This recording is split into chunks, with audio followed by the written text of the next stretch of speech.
बिस्मिल्लाहिर्रहमानिर्रहीम, अस्सलाम वालेकुम। मैं हूं मखदूम शहाबुद्दीन और आप देख रहे हैं पावर टॉक। नाज़रीन किराम, एक जानिब तो मशरिक़ वस्ता की सूरत हाल भी बहुत तेज़ी से तब्दील हो रही है, तो वहीं दूसरी जानिब पाकिस्तान का अपना सियासी मंजरनामा भी पेचीदा हो चुका है। इस वक्त पाकिस्तान की सबसे बड़ी अपोजिशन की जमात पाकिस्तान तहरीक इंसाफ में इख्तलाफात की हंडिया बीच चौराहे फूट चुकी है।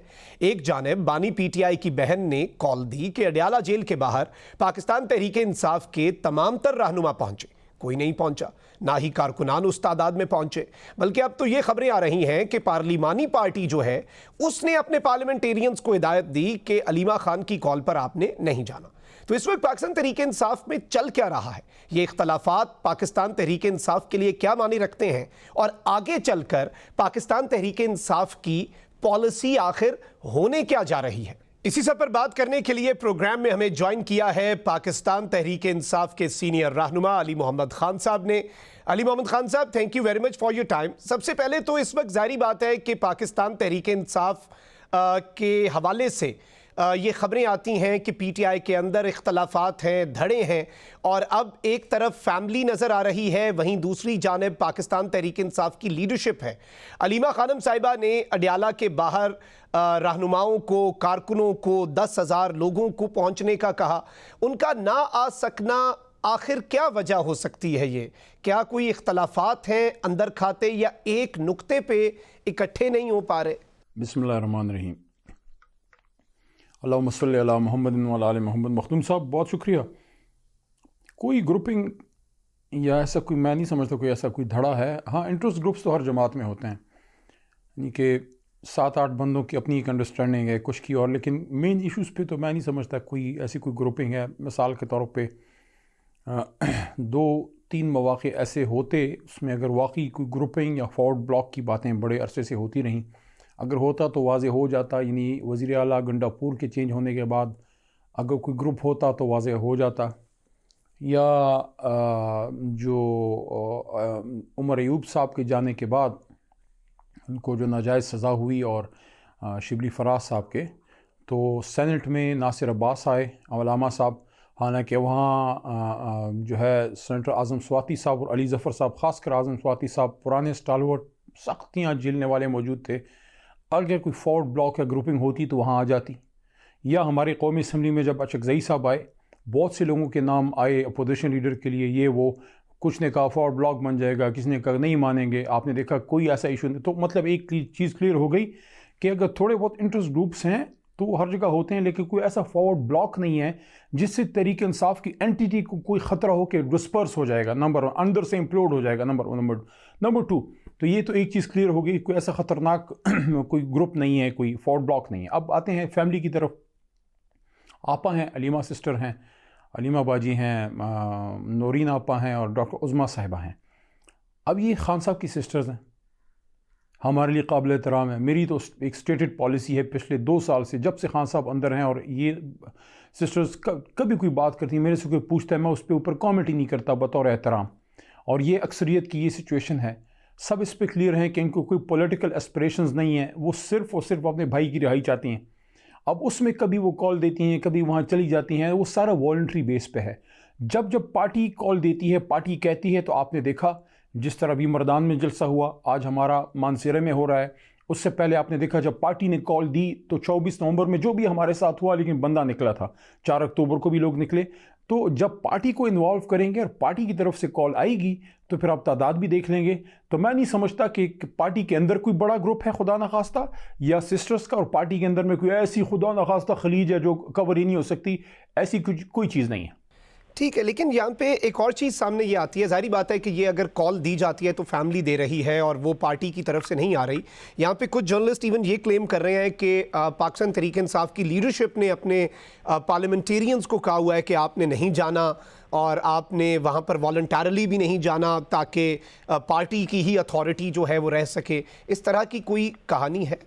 मेरे नॉलेज में नहीं है, क्योंकि मैं पार्लियामेंट्री पार्टी में हूँ जहाँ MNAs और सेनेटर्स हैं, और ऐसी कोई बात होती तो मैं आपके सामने आज कहता। ये बड़ी नामुनासिब बात है अगर कोई किसी को कहे कि ना जाओ। एक वॉलंटरी समझते हैं ना, वॉलंटरी जो आप एक खुद से कुछ करते हैं, तो कोई किसी को नहीं रोकता। हाँ, पार्टी की तरफ से स्ट्रॉन्ग डायरेक्शन ऐसी नहीं होती چیئرمین اور جنرل سیکرٹری یہ دو ذمہ دار عہدے ہیں. میں بطور ایم این اے ان دو عہدوں کے تابع ہوں, اور سارے M Ps M N As بھی جن کو عمران خان نے چیئرمین جنرل سیکرٹری بنایا ہے پی ٹی آئی کے حوالے سے. کولیشن کے حوالے سے پارلیمنٹ کی اگر بات کریں گے تو اس میں پھر ایک اور کا اضافہ کرتے ہیں, وہ ہے محترم اچکزئی صاحب. ان کو میرے لیڈر نے اپوزیشن لیڈر بنایا ہے, اور قومی اسمبلی کی حد تک میں سمجھتا ہوں یا کولیشن کے حد تک اچکزئی صاحب کا بڑا رول ہے. ان کو عمران خان صاحب نے احتجاج کا ایک لیڈ رول جو ہے وہ دیا ہے. تو چیزیں بڑی کلیئر ہیں, میں نہیں سمجھتا کوئی ایسا کوئی مسئلہ ہے. لوگ بڑی بات کا بتنگڑ بناتے ہیں لیکن میں نہیں سمجھتا.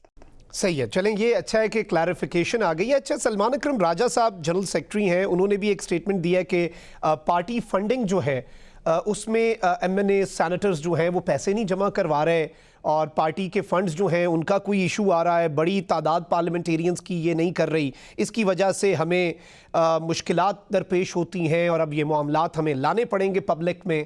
تو یہ کیا معاملہ چل رہا ہے؟ یعنی آبویسلی پاکستان تحریک انصاف کا کنسرن پہلے دن سے یہی رہا کہ گورنمنٹ جو ہے وہ پاکستان تحریک انصاف کو ابھرنے نہیں دیتی, دیوار سے لگاتی ہے, کریک ڈاؤن ہوتا ہے, ہیومن رائٹس کی وائلیشنز ہوتی ہیں.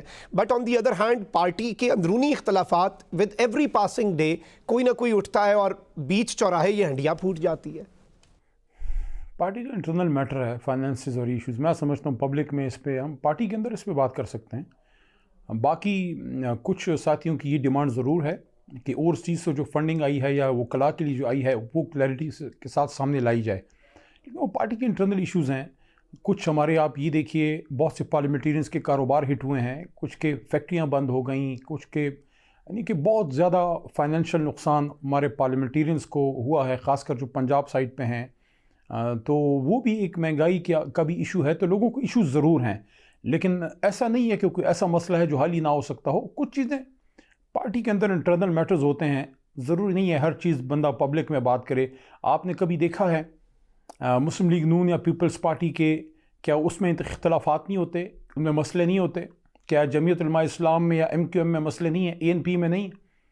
میں سمجھتا ہوں ہماری جماعت کا المیہ یا مسئلہ یہ وہاں مخدوم صاحب پیدا ہوا کہ ایک طرف تو خان صاحب جیل میں چلے گئے, دوسری طرف شاہ محمود صاحب کو بھی جیل میں ڈال دیا, تیسری طرف اسد عمر صاحب جیسی قیادت جو تھی وہ ان کو پارٹی کو چھوڑنے پہ مجبور کر دیا گیا. عمران اسماعیل, علی زیدی صاحب, یہ سارے فواد چودھری پرانے ساتھی تھے, سسٹم کو سمجھتے تھے. چوتھی طرف علی جو ہمارے ہیں عارف الوی صاحب, former president, former general secretary, ان کو وہ بھی مجبوراً اب ایک مسئلے کی وجہ سے ملک سے باہر بیٹھے ہیں.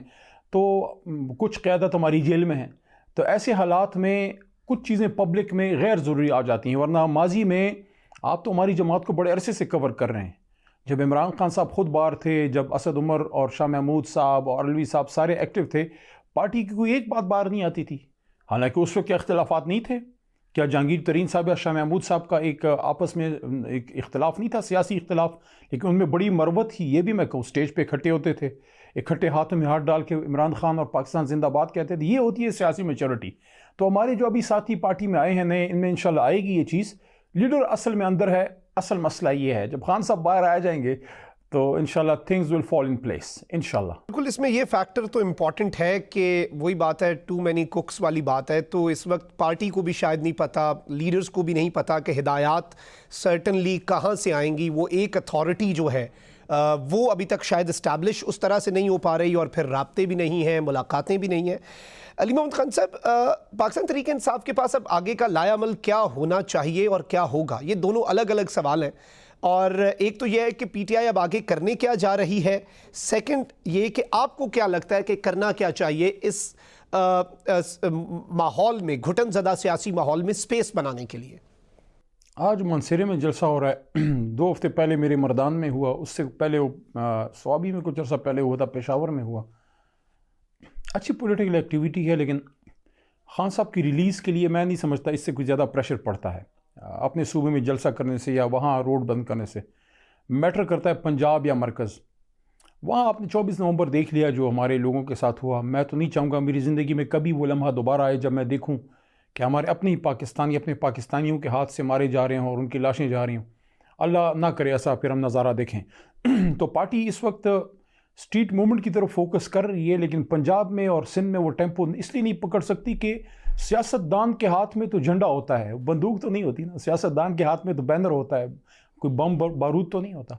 ऐसे माहौल में ये एक्सपेक्ट करना कि पंजाब से और सिंध से हज़ारों लाखों का मजमा निकल आएगा, वो थोड़ा ओवर एक्सपेक्टेशन है, नंबर वन। नंबर टू, आपने पूछा मैं क्या समझता हूँ। देखिए, मेरे ख्याल में एहतजाज भी एक ऑप्शन है। अगर हम एहतजाज की तरफ जाएं तो मैं तो पार्टी को ये कहूँगा कि कभी भी आप सेंसिटिव जगहों पे ना जाएं, वो आपके मुखालिफिन को मौका मिल जाता है। एक बहुत ही मुस्तनद तरीका है बरी सगीर में एहतजाज का, पाकिस्तान बनने से पहले, पाकिस्तान बनने के बाद, भुट्टो साहब के दौर में, इवन खान साहब के दौर में खुद जब वो एहतजाज लीड करते थे, हमेशा पब्लिक प्लेसेस पे, किसी प्रेस क्लब के बाहर, किसी बड़े चौक में जो कोई सेंसिटिव एरिया ना हो, ताकि आप पे गैर ज़रूरी पर्चे ना कटें, गैर ज़रूरी आपको दहशत गर्द ना कहा जाए, 9 मई ना हो। मेरी तो तजवीज़ पार्टी को ये होगी कि अगर आप एहतजाज की तरफ जा रहे हैं तो एहतजाज को फिर एक जगह पे फोकस ना करें कि हम एक जत्था लेके आ जाएं, उससे कुछ नहीं होगा, उससे अपना ही नुकसान होगा। आप पूरे मुल्क में फैलाएं, प्रेस क्लब्स के बाहर पूरे पाकिस्तान में बैठ जाएं, हज़ारों के मजमों को आप फिर इस तरह से, लाखों के मजमों को आप कंट्रोल ये लोग नहीं कर सकेंगे पुरअमन तरीके से। लेकिन अल्टीमेटली आपको डायलॉग करना होगा, और मैं पिछले 3 साल से ये कह रहा हूँ कि अगर डायलॉग का मौका है, डायलॉग ऑप्शन है, उसको आप मिस यूज़ ना होने दें, उसको ज़ाया ना होने दें। आज भी मैंने सुना है कि डायलॉग का ऑप्शन है। अचकज़ई साहब शायद कहीं, मुझे नहीं पता कि वो एक्टिवली डायलॉग में हैं या नहीं, लेकिन एक ऑप्शन हुकूमत की तरफ से 2-3 महीने पहले आई ज़रूर थी। उसको क्या हमने सही तरीके से यूज़ किया, मुझे उसका इल्म नहीं। एक और मौका आया सुप्रीम कोर्ट की तरफ से, जब वो केस उठाया गया इमरान खान साहब की बीमारी वाला, और सुप्रीम कोर्ट के उठाने के बाद, रमज़ान से मैं पहले बात कर रहा हूँ, आखिरी जो हफ्ता था रमज़ान से पहले, उसमें एक ऑप्शन आई थी कि हुकूमत ने एक तरह से ऑफ़र दी थी कि बैरिस्टर गौहर या फैमिली का कोई मेंबर, मेरे ख्याल में कासिम साहब की कोई नाम आया था, कि वो इमरान खान साहब से जाके मिलें, और वो अस्पताल शिफ्ट होने का भी चांस बन रहा था। वो भी एक मौका मैं समझता हूँ, मेरी ज़ाती राय है, हमारी पार्टी के लोग शायद एग्री ना करें कुछ लोग, लेकिन मेरे ख्याल में अगर गौर साहब की जगह मैं होता, मैं लाज़मन इमरान खान साहब से जाके मिलता, चाहे कोई कुछ भी कहे, क्योंकि मेरे लिए सबसे अहम ना कोई फैमिली मेंबर है, ना कोई पार्टी का मेंबर है, मेरे लिए सबसे अहम इमरान खान है।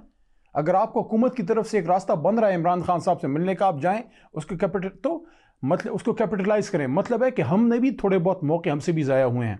मैं पार्टी को ये कहूँगा, मैं कारकुन को भी ये कहूँगा, जो हमारा कारकुन इस वक्त, हमारा जो वोटर सपोर्टर अगर मुझे सुन रहा है, कि इमरान खान साहब ही हमारे लीडर हैं। इमरान खान साहब के अलावा पार्टी के अंदर, पार्टी के बाहर या फैमिली में कोई हमारा लीडर नहीं है, एक ही लीडर है, इमरान खान है। तो इमरान खान ने कुछ लोगों को कुछ जिम्मेदारियां दी हैं।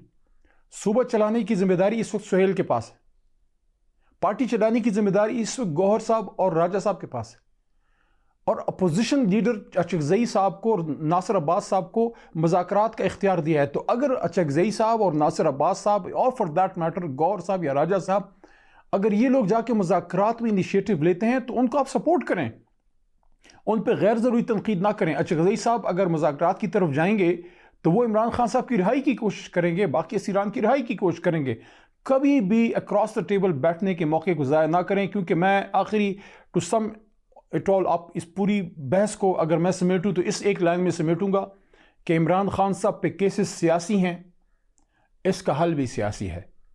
कहीं किसी जगह पे पाकिस्तान में कुछ भले लोग एक टेबल के अक्रॉस बैठेंगे, एक एक कप चाय पियेंगे, बैठेंगे, गुफ्तगू करेंगे, और वो चीज़ फिर इमरान खान साहब के सामने रखी जाएगी, और दूसरी तरफ वो चीज़ जाके शहबाज शरीफ साहब या इस्टेब्लिशमेंट के जो करता धरता है उनके सामने रखी जाएगी कि जनाब ये चीज़ डेवलप हो रही है। उसमें फिर मीटिंग होगी, फिर चीज़ जाएगी, और अल्टीमेटली उससे कोई ऐसा रास्ता निकल आएगा कि उसमें इमरान खान साहब भी बाहर आएंगे, और उसमें कोई पॉलिटिकल सोल्यूशन नेक्स्ट इलेक्शन की तरफ हम जाएंगे। और सिर्फ इलेक्शन तो नहीं कराना ना, इलेक्शन कमीशन में जो अपॉइंटमेंट्स हैं वो करनी है, आपने लॉज में कोई रिफॉर्म करना है, आपने इस वक्त जो बहुत सी चीज़ें जो कंस्टिट्यूंसीज़ को डैमेज किया गया उन कंस्टिट्यूंसीज़ को आपने ठीक करना है, बहुत से इंपॉर्टेंट डिसीजंस आपने लेने हैं नेक्स्ट इलेक्शन से पहले। तो ये चीज़ें तो रोड पे नहीं होंगी ना, ये चीज़ तो टेबल पे बैठ के होगी। तो अगर हुकूमत की तरफ से आज भी कोई ऑप्शन है, मैं अपनी जमात के लीडर्स को कहूँगा कि उसको आप एक्सप्लॉइट करें, उससे फ़ायदा उठाएं, देखें आगे क्या रास्ता है। अगर एहतजाज की तरफ जाना है तो फिर सिर्फ खैबर पख्तूनख्वा स्पेसिफिक ना करें, उसको फिर पूरे मुल्क में फैलाएं ताकि उसका इम्पैक्ट आए।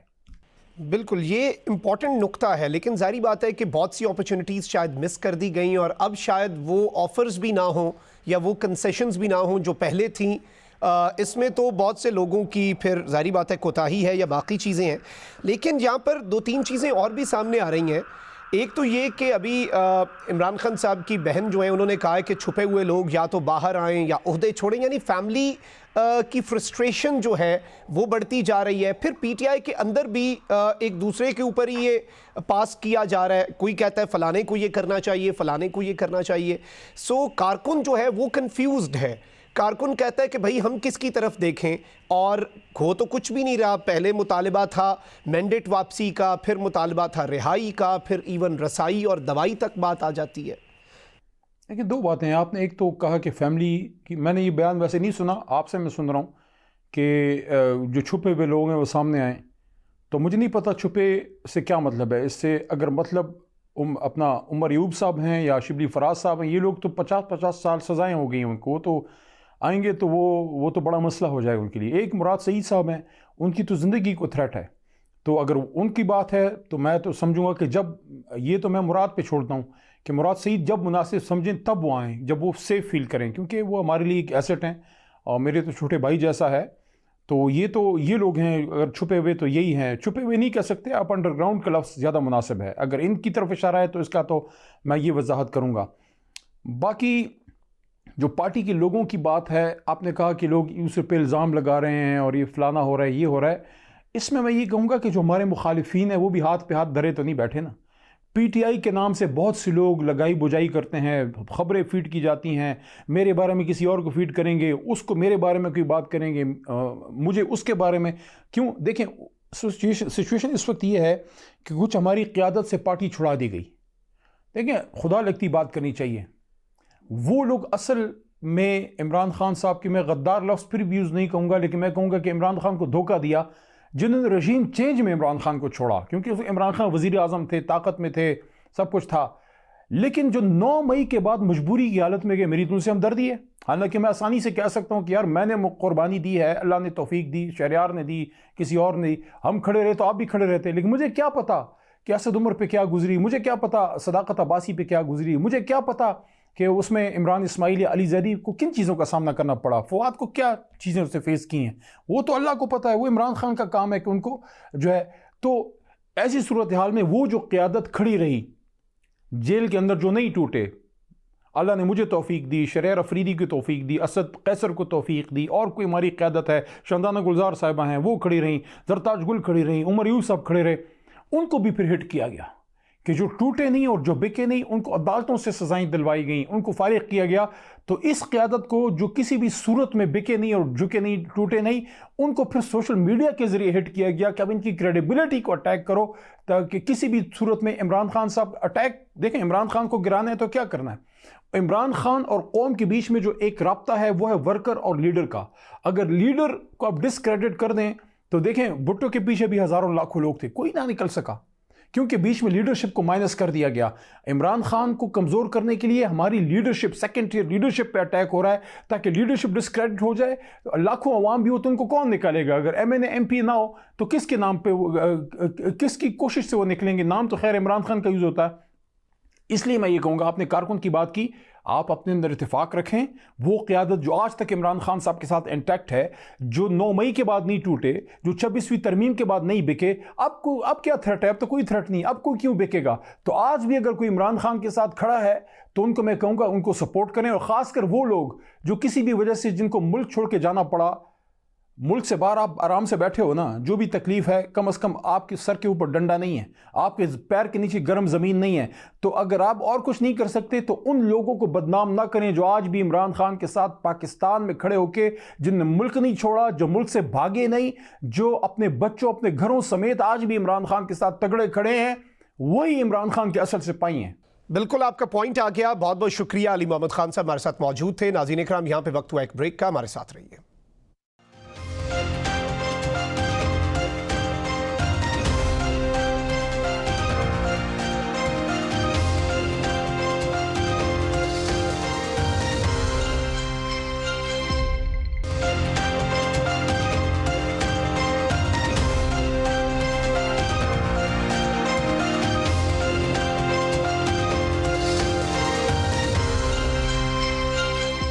Welcome back after the break. नाज़रीन कराम, मशरक़ वस्ता में जारी कशीदगी ने एक जानिब तो पूरी दुनिया में जो असरात मुरतब किए हैं, दुनिया के तमाम तर ममालिक की मईशतों पर इसके जो मनफी असरात मुरतब हुए, पाकिस्तान उससे महफूज नहीं रह सका और इस सब में पाकिस्तान के लिए बहुत से चैलेंजेस हैं। लेकिन अगर अमरीका और ईरान के दरमियान एक अमन मुआहिदा हो जाता है जिसके हवाले से अब MOU के इम्कानात बढ़ते जा रहे हैं, तो पाकिस्तान के लिए बहुत सी अपॉर्चुनिटीज़ भी हो सकती हैं। इन्हीं चैलेंजेस और इन्हीं अपॉर्चुनिटीज़ पर बात करने के लिए प्रोग्राम में हमें ज्वाइन किया है हुमायूं अख्तर साहब ने, साबिक वफाकी वज़ीर हैं। हुमायूं अख्तर साहब, thank you very much for your time. सबसे पहले तो इस वक्त जो सिचुएशन है, ज़ाहिर बात है कि पाकिस्तान जैसी एक स्ट्रगलिंग इकॉनमी, इस जंग के जो एडवर्स इफेक्ट्स हैं उनके बाद गवर्नमेंट की पॉलिसी को आप किस तरह से देखते हैं? ज़ाहिर बात है पेट्रोल की कीमतें भी बढ़ानी पड़ी, बाकी सारा कुछ भी हुआ। How do you see this? जी, अव्वल तो देखिए, जो हमें सबसे बड़ा असर हुआ है, क्योंकि हमारा oil primarily straight of Hormuz के थ्रू ही आता है, तो उसकी शिपमेंट अफेक्ट हुई है। बिलखसूस जो हमारी LNG की शिपमेंट्स हैं वो अफेक्ट हुई हैं। उसमें हमने गवर्नमेंट की कोशिशों की वजह से कमी तो पैदा नहीं हुई, लेकिन बहरहाल अगर दुनिया में ऑयल की कीमत बढ़ती है तो उससे पाकिस्तान को बहुत इफेक्ट होता है। अब देखिए, अमेरिका में मिडिल ईस्ट से कोई तेल नहीं जाता। अमेरिका अपना तेल पैदा करता है, लेकिन जब ये जो तनाज़ा है मिडिल ईस्ट का, उससे अमेरिका की भी पेट्रोल स्टेशंस में कीमतें पेट्रोल की बढ़नी शुरू हो गई हैं। इससे बुनियादी सारी दुनिया में इफेक्ट होता है कि महंगाई बढ़ जाती है, क्योंकि पेट्रोल और गैस का इतना इस्तेमाल हो, उससे महंगाई बढ़ जाती है। महंगाई जब बढ़ती है तो आपने देखा कि स्टेट बैंक ने अपना जो डिस्काउंट रेट है वो बढ़ा दिया। सो इसमें एक तो महंगाई बढ़ रही है, आपको पता है अमेरिका में भी महंगाई बढ़ रही है, सारी दुनिया में महंगाई बढ़ रही है। और जो हमारी बहुत जदोजहद है कि समहाउ इकोनॉमी का ग्रोथ रेट बेहतर किया जाए, उस पे एक टेम्परेरी फर्क पड़ेगा, क्योंकि इंटरेस्ट रेट्स बढ़ने शुरू हो गए हैं। लेकिन मैं समझता हूं कि जितना ज्यादा देर ये तनाज़ा रहेगा, उतना ही हमें टाइम लगेगा इससे बाहर निकलते हुए। और अब जो हमें पिछले 1-2 दिन से खबरें आ रही हैं जिसमें पाकिस्तान का भरपूर किरदार है, मेरा ख्याल पाकिस्तान की तारीख में पहली दफा कि सारी दुनिया की नजर अमेरिका, ईरान और पाकिस्तान पे है, तो अब हमें उम्मीद है कि एक MOU साइन होगा और उसके नतीजे में तफसीली जो नेगोशिएशंस हैं वो शुरू होंगी।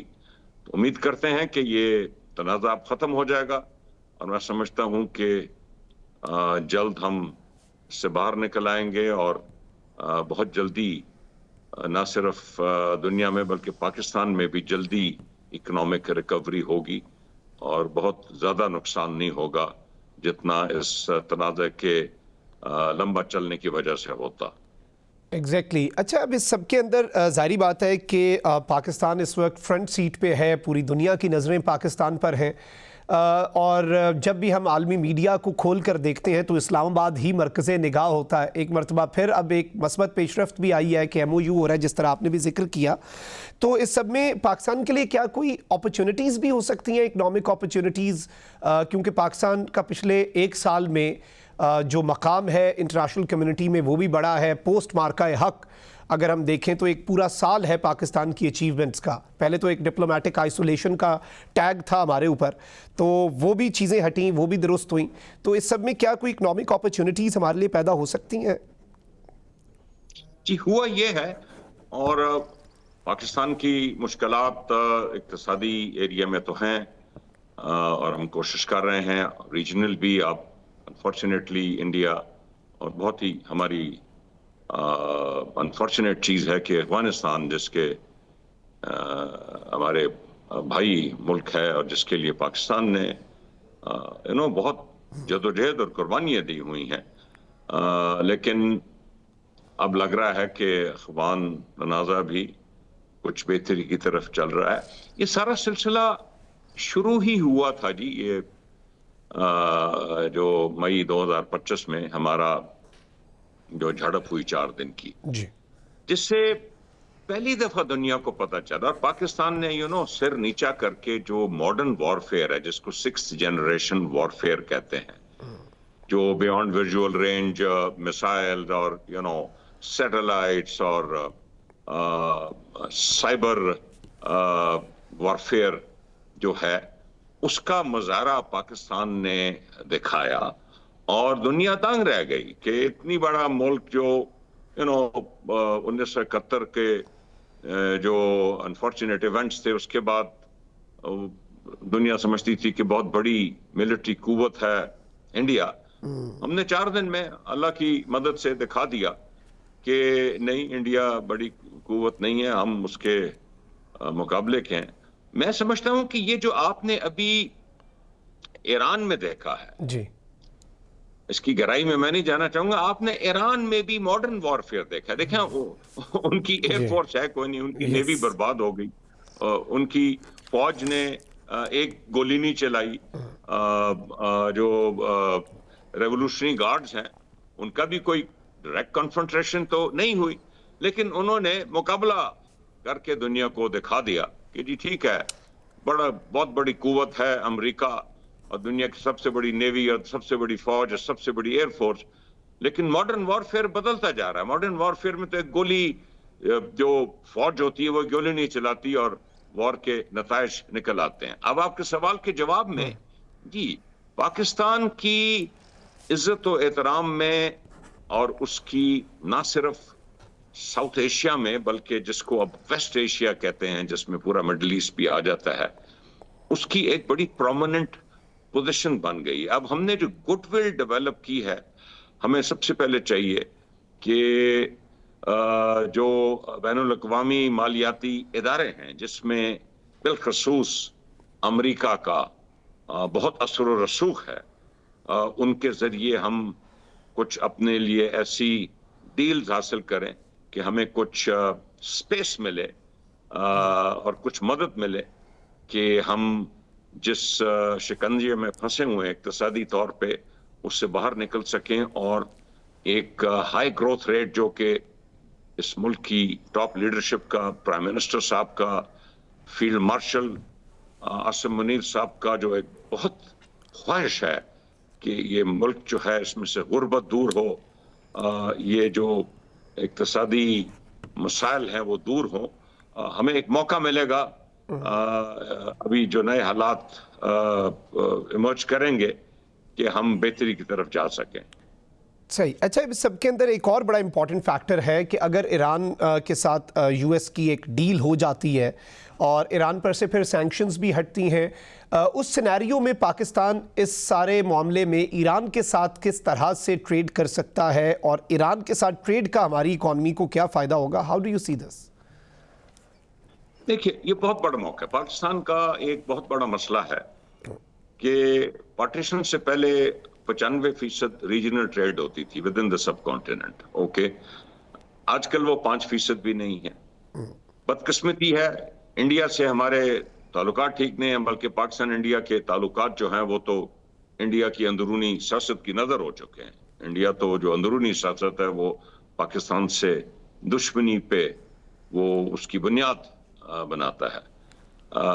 कुछ छोटी हद तक अफगानिस्तान से भी आपको पता है आजकल बॉर्डर सील्ड है। तो एक 90-95 मिलियन का मुल्क जो कि अमीर मुल्क है, सैंक्शन दूर होंगे, आई मीन बहुत बड़ा ऑयल प्रोड्यूसर और ऑयल ट्रेडर है दुनिया का, और हालांकि हम चाहते हैं कि दुबई और ईरान हमारे दोनों यूएई ब्रदर ममालिक है, हमें खुशी होगी इनके ताल्लुकात बेहतर हों, लेकिन अभी तक ईरान की ज्यादातर जो तिजारत थी वो दुबई के थ्रू होती थी। अब हमने ट्रांजिट रूट्स खोले हैं, लेकिन हमें compete करना पड़ेगा जो ईरान के पास और ऑप्शंस हैं, चाहे वो कैस्पियन सी से हैं, रशिया और कजाकिस्तान के जरिए, या तुर्की का बॉर्डर लगता है उसके जरिए। लेकिन पाकिस्तान को बहुत बड़ी चांस होगी, बिलखुसूस जो दुबई की मार्केट थी ईरान ट्रांजिट ट्रेड की, उसको हम कुछ हद तक कैप्चर कर सकें। दूसरा जो हमारा साउथ ईस्ट ईरान जो है, जो हमारे साथ बॉर्डर लगता है, उसमें हम एक तो हमारे पोर्ट्स पे, बिलखसूस गवादर पोर्ट पे ईरानियन गुड्स पहुंचे और हम लैंड ट्रांजिट के जरिए ईरान पहुंचाएं। दूसरा जो बॉर्डर पे हमारी जो बॉर्डर मार्केट्स हैं और जो बॉर्डर ट्रेड है, उसके लिए हम मौके पैदा करें। देखिए, वो जब आर्बिट्राज, जब आपको तेल ईरान में सस्ता मिल रहा है और पाकिस्तान में बहुत गुर्बत है, नौकरियां नहीं है, तो ये इलीगल एक्टिविटी होगी।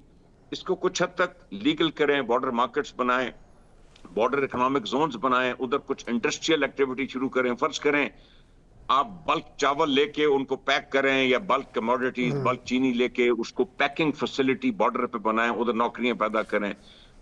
फ्रूट ग्रेडिंग और एक्सपोर्ट की फैसिलिटीज बनाइए, और आहिस्ता आहिस्ता और फैसिलिटीज बनाइए, ताकि बॉर्डर के साथ साथ पाकिस्तान ऐसे जोन्स बनाए जहां इंडस्ट्रियल एक्टिविटी हो सके और लोगों के लिए रोजगार पैदा हो। उससे आप देखेंगे कि जो स्मगलिंग पे इन्हिसार है बहुत ज्यादा, अब जिंदा रहने के लिए जो लोग उधर रहते हैं, वो हम उसको जरा दूर करें, और जो पाइपलाइन है उसको हम पूरा करें। मैं कल किसी शो में कह रहा था कि ये 8-9 बिलियन डॉलर की पाइपलाइन जो हमारा हिस्सा बनना है, वो बननी है, और यकीन करें हमें एक साल का 5 बिलियन डॉलर का इसमें फायदा होगा। 5 बिलियन डॉलर का हम 1.5-2 साल में उसकी पूरी कीमत रिकवर करेंगे। तो वो एक हमारी बहुत बड़ी तरजीह होनी चाहिए। और गवादर को ना सिर्फ ट्रांसशिपमेंट पोर्ट, बल्कि जो इतना काम हुआ है पिछले 10-15 साल में सीपैक का, और चाइना की जो बेल्ट एंड रोड के जो इनिशिएटिव है, उसमें चाइना के साथ मुझे यकीन है, चाइना को अब चाहिए होगा, उन्होंने ज्यादातर देखा है कि उनके जो 2 बॉटलनेक्स हैं दुनिया के, स्ट्रेट ऑफ हॉर्मुज और स्ट्रेट ऑफ मलाक्का, जो मलेशिया, थाईलैंड और इंडोनेशिया के बीच में एक और बॉटलनेक है, और चाइना की ज्यादातर तिजारत उधर से होती है। इससे ओवरकम करने के लिए जो लॉन्ग टर्म प्लानिंग है चाइना की, वो यही है ना जी, कि ये जो रूट है, इधर पाइपलाइन बिछाए, ताकि जो उनकी एनर्जी रिक्वायरमेंट्स हैं वो इन 2 बॉटलनेक्स के अलावा भी लैंड रूट के जरिए हासिल की जा सकें। ये हमारी तरजीहात होनी चाहिए। बिल्कुल, आपका पॉइंट आ गया। बहुत बहुत शुक्रिया। हुमायूं अख्तर साहब हमारे साथ मौजूद थे। नाज़रीन, यहाँ पे वक्त हुआ एक ब्रेक का, हमारे साथ रहिए।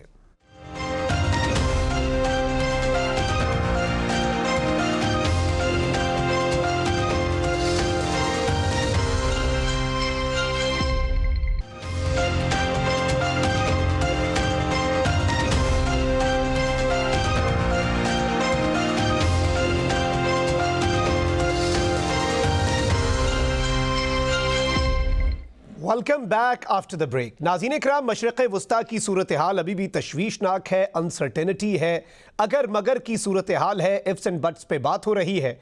लेकिन इसी सब के दौरान कुछ खुशाइंद खबरें भी आ रही हैं।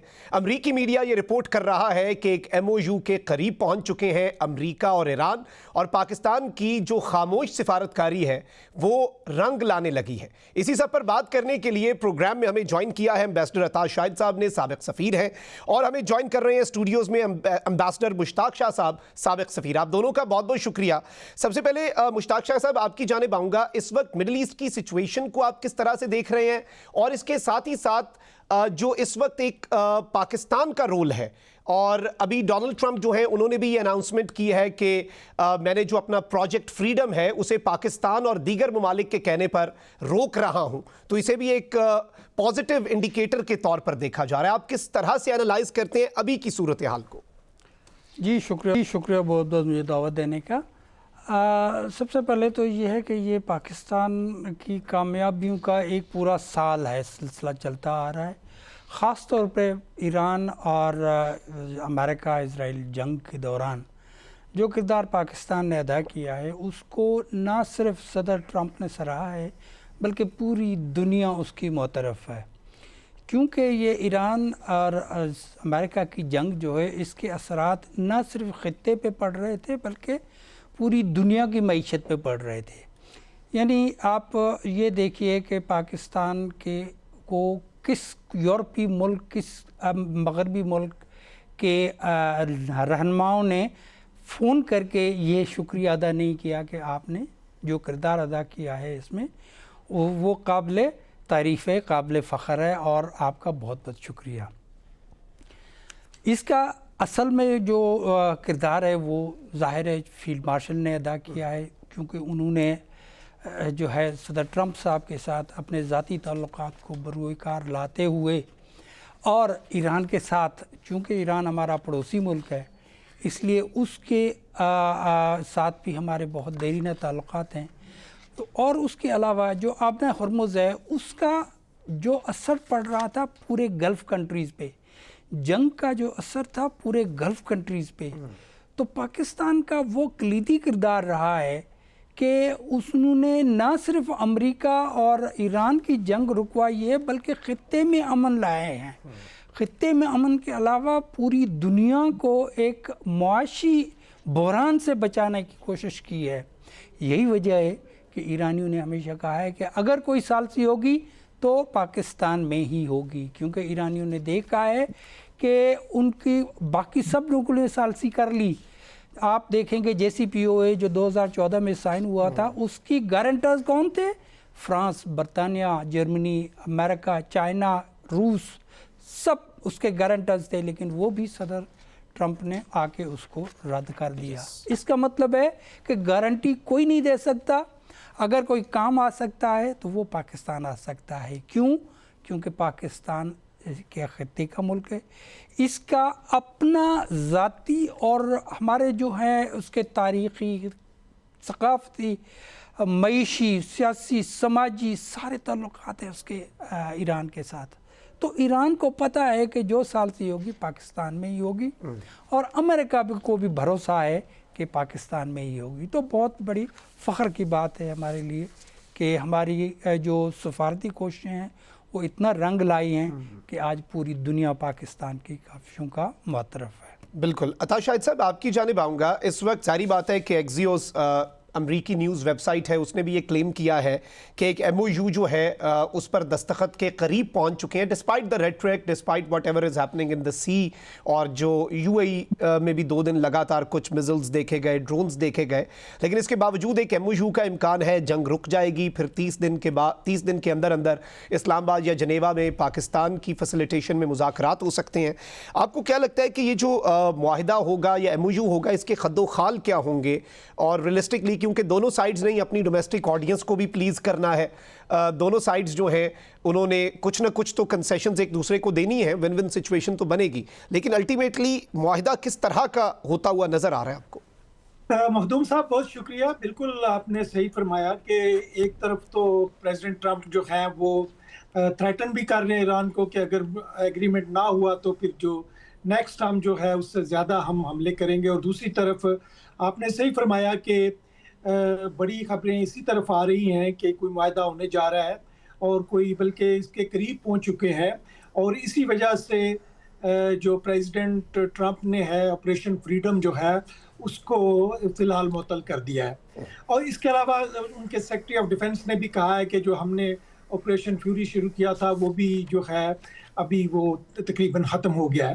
تو یہ تمام جو چیزیں ہیں اس طرف اشارہ کر رہی ہیں کہ اب ہم شاید جنگ سے نکلنے کی طرف جا رہے ہیں. اس سے پہلے پریشر ٹیکٹکس جو امریکہ کی طرف سے یا ایران نے جو اپنی کامیابی کا اعلان کر رہے ہیں کہ وہ آپریشن فریڈم جو ہے وہ فیل ہو گیا ہے، تو یہ پریشر ٹیکٹکس دونوں سائڈ سے جاری رہیں گی. اور آج آپ دیکھا کہ ایران کے فارن منسٹر جو ہیں وہ چائنا میں بھی ہیں، تو یہ ڈپلومیٹک ایفرٹس بھی جاری ہیں.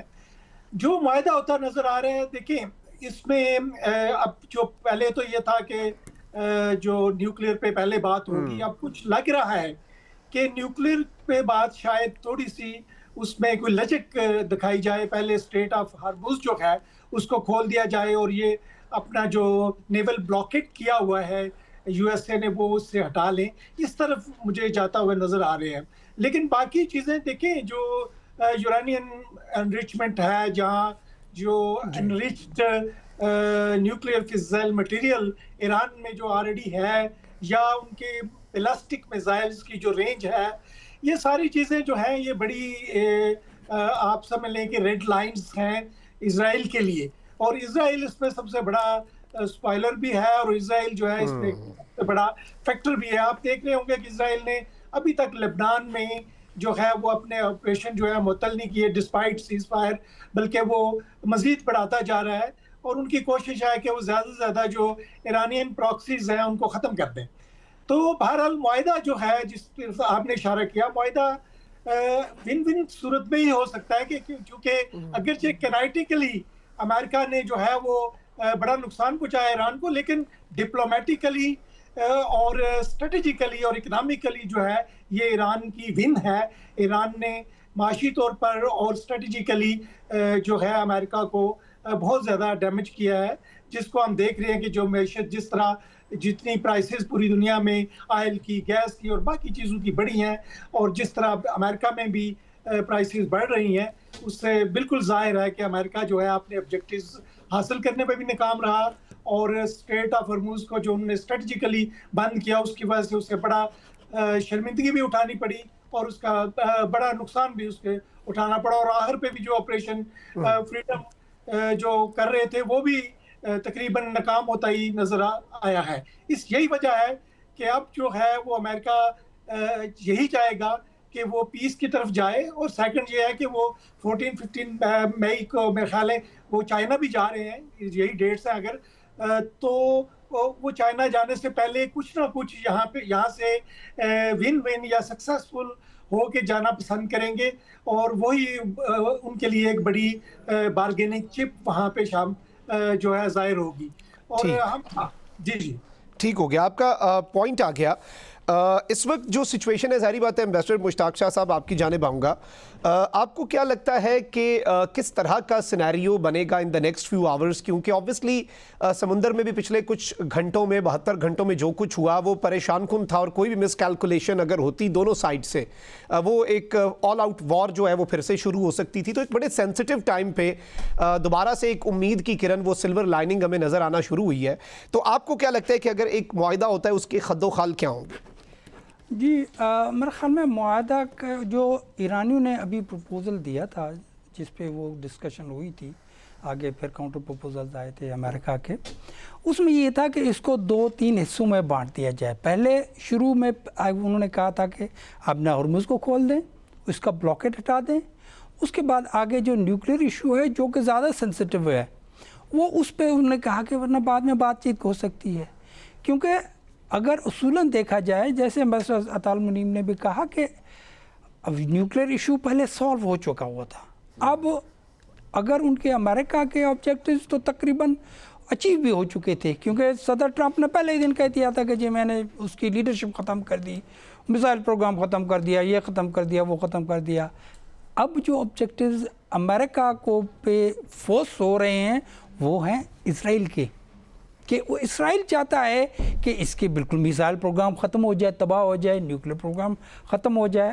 اب وہ نہیں ہو سکتا، اور مجھے لگتا ہے کہ اب امریکہ اس بات پہ راضی ہو گیا ہے کہ چلے جی آہستہ آہستہ جو ہے نیوکلیئر پروگرام کا ایک حل نکالا جائے.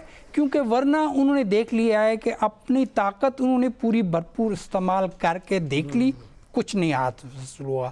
تو مجھے یقین ہے کہ اب پہلے اسٹیج میں تو ظاہر ہے یہ جنگ ختم ہوگی اور اپنا ہرمز کھولے گی، لیکن وہ کیا اس کے ٹرمز اینڈ کنڈیشنز ہوں گے وہ اس کے آگے وہ میرے خیال میں خود ہی کریں گے. باقی نیوکلیئر ایشو پہ، میزائل ایشو پہ ایران زیادہ نہیں کنسیشنز دے سکتا، کیونکہ نیوکلیئر پروگرام جو ہے وہ IAEA سیف گارڈز کے انڈر ہے. تو وہ اگر IAEA سیف گارڈز کے انڈر ہے اس کو تو کوئی نہیں روک سکتا. میزائل پروگرام جہاں تک تعلق ہے تو وہ اس کا اونلی سیلف ڈیفense ہے. یہی ہے وہ پروگرام ڈرونز اینڈ میسائل جس نے اس کو اس قابل کیا کہ اس نے امریکہ کا مقابلہ کیا ہے اور جنگ لڑی ہے 2 مہینے تک. تو میرا خیال ہے کہ اب وقت آ گیا ہے اس مسئلے کو حل کرنے کا۔ بالکل آپ کا پوائنٹ آ گیا۔ اختتام کی جانب ہم بڑھ رہے ہیں اپنے پروگرام کے۔ ڈاکٹر عطا شاہد صاحب آپ کی جانب آؤں گا، شارٹ کامنٹس، کیونکہ یہ وہ دن ہے جب ہم مارکہ حق کو کمیموریٹ کر رہے ہیں، اور پاکستان کی ملٹری نے جو کامیابی حاصل کی، پوری قوم کا سر فخر سے بلند کیا۔ اس کے بعد پاکستان نے ڈپلومیسی کے میدان میں بھی یہ جنگ جیتی، میڈیا نیریٹو کے میدان میں بھی یہ جنگ جیتی۔ تو آپ کو کیا لگتا ہے یہ کتنی بڑی اچیومنٹ تھی، اور انڈیا جو پاکستان کو ڈپلومیٹک آئسولیشن میں دھکیلنے کے لیے سالہ سال سے کوششیں کر رہا تھا، ان کوششوں کو کتنا بڑا دھچکا لگا؟ دیکھیے جی، مارکہ حق جو ہے اس نے تو پورا ریجن میں جو نہ صرف ریجن میں بلکہ ورلڈ میں پاکستان کا سٹریچر چینج کر دیا ہے۔ یہ پاکستان نے اپنے آپ کو ایک ریجنل پاور کے طور پہ منوا لیا ہے، اور یہ صرف ہم نہیں کہہ رہے، آپ جتنے بھی انڈین مطلب آپ ان کے انالسٹ ہیں آپ ان کو سن لیں، اور وہ اب اس بات کو ان کو سمجھ نہیں آئی۔ وہ ان کو فارن منسٹر بھی یہ کہہ رہے تھے کہ جی دیکھیں پہلے 3-4 دن تو پاکستان نے جواب نہیں دیا، لیکن جب انہوں نے ریٹیلیٹ کیا تو ہماری جو افواہ تھی وہ ایکسپیکٹ نہیں کر رہی تھی کہ اس طرح کا ریٹیلیشن ہوگا اور اس طرح کے ہمارے ڈیمیجز ہوں گے۔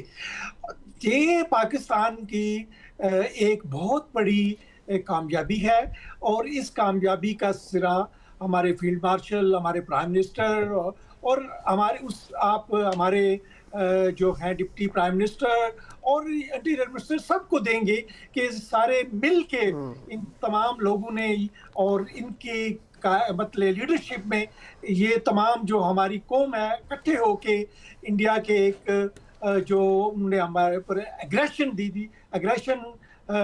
کی تھی ہمارے خلاف، نہ صرف اس کا جواب دیا بلکہ ایک ایسا جواب دیا کہ پوری دنیا کو حیران کر کے رکھ دیا کہ یہ پاکستان اتنی ایڈوانس طاقت ہے کہ وہ سب کچھ دیکھ رہے تھے کہ انڈیا کہاں کیا کر رہے ہیں، اور وہ جو رافیل اور جو اپنا S-400 جیسے ایڈوانس قسم کے جو وہ لے کے آئے تھے اپنے آرمامنٹس، ان کو پاکستان نے تباہ کر دیا۔ تو یہ ہمیشہ ہسٹری میں بھی رہے گا، اور مجھے امید ہے کہ اب جب بھی انڈیا پاکستان کی طرف کسی قسم کی میلی آنکھ اٹھا کے دیکھے گا تو وہ ضرور سوچے گا، اور یہ جو مئی کا مارکہ حق ہے اس کو ضرور یاد کرے گا۔ بالکل آپ کا پوائنٹ آ گیا۔ مشتاق شاہ صاحب آپ سے کامنٹس لوں گا۔ مارکہ حق اور پھر پاکستان کا جو ایک ڈپلومیٹک پوسچر جو ہے پوری دنیا نے دیکھا، اور پاکستان پوری دنیا کے افق پر وہ مقام پاکستان نے حاصل کیا جو پاکستان کا بنتا تھا، اور پچھلے کچھ عرصے سے ہمیں آئسولیٹ کرنے کی کوششیں تھیں۔ آپ کیسے دیکھتے ہیں سب کو؟ جی میرے خیال میں یہ تاریخ ساز وہ 3-4 دن تھے یا 88 گھنٹے تھے کہ جس میں ایک جنگ ایسی لڑی گئی جو نہ صرف جس میں کوئی فوجی ایڈوانسمنٹ، کوئی کیولری موو نہیں، کوئی انفنٹری موو نہیں ہوئی، کوئی جو ہے آرٹلری موو نہیں ہوئی، کوئی بارڈرز نہیں کراس کی، لیکن ایسی جنگ تھی جو ہوا فضا میں لڑی گئی، جو سائبر میں لڑی گئی، جو کہ میڈیا پہ لڑی گئی، جس نے ایک بیانیہ بدل کے رکھ دیا، جس میں ہندوستان کو جو مغربی ممالک بشمول امریکہ کے وہ سارے اس کو پراپ اپ کر رہے تھے ایک ریجنل ہیجمون کے لیے، اور وہ جو سپنا تھا ہندوستان کا، وہ جو سپنا تھا بی جے پی کا اور ہندوتوا کا، وہ سپنا چکنا چور ہو گیا۔ اور یہ وہ لمحہ تھا، یہ وہ مومنٹ تھی کہ جس میں پاکستان کو ایک نئی پہچان ملی۔ اس نے بتا دیا کہ ہندوستان چاہے ہم سے 10 گنا بڑا ہو، لیکن ایسی دنداں شکن جواب کھائے گا کہ زندگی بھر کبھی پھر نہیں وہ جرأت کرے گا۔ آپ نے پوری دنیا نے دیکھ لیا کہ کیا مدعا تھا، کہاں پہ حملہ ہوا تھا، کیسے الزام لگا پاکستان پہ، کیسے ایک بیانیہ بنایا گیا، اور کیسے، بلکہ آپ کو یاد ہوگا کہ دنیا پھر بھی کہہ رہی تھی جب ہندوستان کا ہوا تھا کہ جی آپ تھوڑا سا صبر کریں۔ صبر کیسے کریں، کتنی دیر تک کریں گے؟ میرے خیال میں پہلا تو جو ہوائی مارکہ تھا وہ دنیا کا یہ اب وار کیس ہسٹری بن چکا ہے کہ کس طرح ایک 80 جہازوں کو 37 جہازوں نے ان کا سامنا کیا ہے، اور اس میں سب کو 6 کو نیچے گرا دیا اور خود بحفاظت، اور 6-0 ہی تو اصل کمال ہے۔ 6-0 was the score setting, that was it۔ اس کے بعد بنیان المرصوص آ گیا، جس میں ان کو ایسی ملی، صبح کو فجر کی نماز پڑھ کے جوانوں نے اللہ اکبر کیا ہے، اور شام کو 5 بجے تک ہندوستان نے منتیں کرنا شروع کر دی. شام کو 5 بجے اس نے کہا کہ بھئی میں نے بس کر دی. تو میرے خیال میں یہ بہت فخر کی بات ہے ہمیں، اور ایز اے نیشن ہم سب کے لیے یہ ایک بہت بڑا میٹر آف پرائڈ ہے. بہت بہت شکریہ امبیسڈر مشتاق شاہ صاحب، اور امبیسڈر ہمارے ساتھ موجود تھے. ناظرین کرام، اسی کے ساتھ مخدوم شاہ کو اجازت دیجیے. اللہ نگہبان. پاکستان زندہ باد.